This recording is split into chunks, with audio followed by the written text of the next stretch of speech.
Ukiendekeza mbio za panya utakuwa maskini, lakini utauzoea umaskini na utatengeneza kizazi au generation ambayo ni maskini.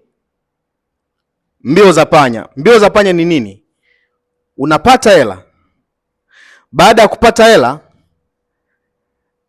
unaenda mwisho wa mwezi. Kabla ya kufika mwisho wa mwezi, hiyo hela imeisha, inabidi ukope hela kugharamia gharama za maisha, umalizie mwisho wa mwezi.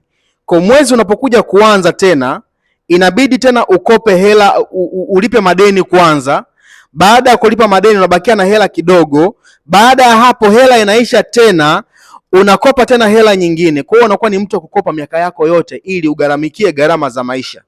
Utasevu lini na utafanya mambo lini? Kila kitu ambacho unakifanya kwa cha matumizi ni madeni.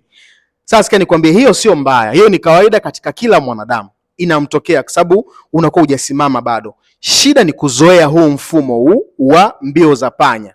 Kwa matajiri wanafanya nini? Wanapambana kuondokana na huu mfumo wa mbio za panya.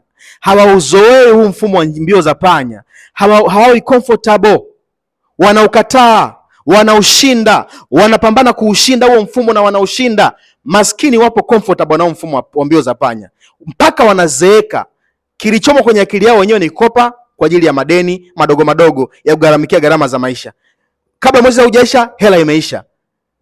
Inakuwa ni mazoea ya kimaskini ya mbio za panya.